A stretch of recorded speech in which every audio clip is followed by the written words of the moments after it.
Baik, perkenalkan nama saya Erni Suryati Miha dengan NIM 859265865 dari Pokjar Sabulai Jua Universitas Terbuka dengan program studi PGSD S1.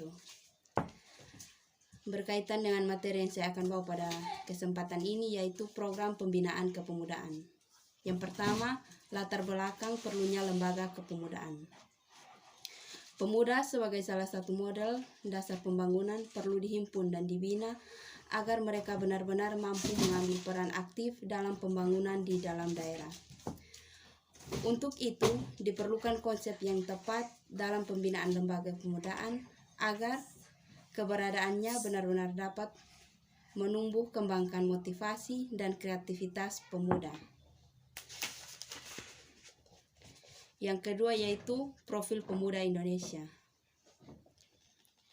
Menurut Badan Pusat Statistik atau BPS, pemuda adalah penduduk yang berusia antara 15 sampai 35 tahun. Berdasarkan Susenas 2003, sekitar 2% tidak pernah sekolah, 16% masih sekolah, dan 82% sudah tidak bersekolah lagi. Oleh karena itu, perlu ada suatu upaya untuk meningkatkan peran pemuda dalam pembangunan dengan berbagai kebijakan.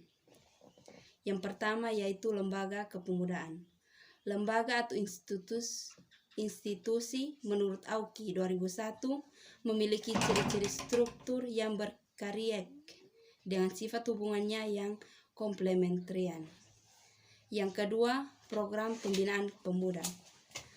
Untuk meningkatkan peran dan partisipasi pemuda dalam pembangunan sebagai pihak yang berkompeten menangani masalah, dapat menciptakan program-program sehingga para pemuda dapat berpartisipasi di berbagai bidang pembangunan, yaitu memiliki keterampilan yang memadai, berperan dalam pembangunan sosial, politik, ekonomi, budaya, dan agama.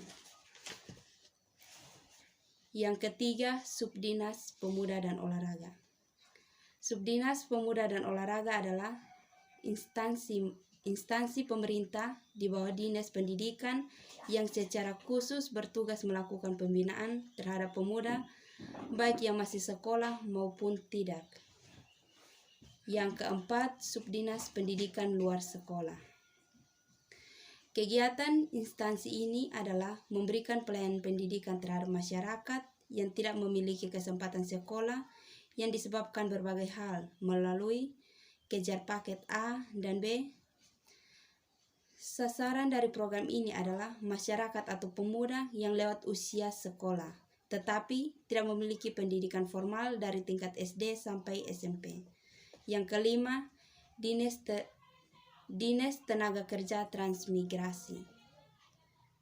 Dinas Tenaga Kerja adalah instansi pemerintah yang bertugas menangani ketenagakerjaan dan perpindahan atau penataan penduduk yang daerah kerjanya meliputi suatu daerah tingkat 2. Yang keenam, Dinas Sosial. Peran Dinas Sosial dalam penanganan masalah kepemudaan adalah meningkatkan kemampuan dan peran pemuda melalui Karang Taruna. Nah, itu dilihat dari segi bahasa. Karang berarti tempat, yang Taruna artinya remaja atau pemuda. Oleh karena itu, anggota Karang Taruna adalah para pemuda terutama mereka yang putus sekolah dan tidak mempunyai pekerjaan. Baik, sekian materi yang dapat saya paparkan untuk kita mengenai pembelajaran wawasan kemasyarakatan dengan program pendidikan kepemudaan.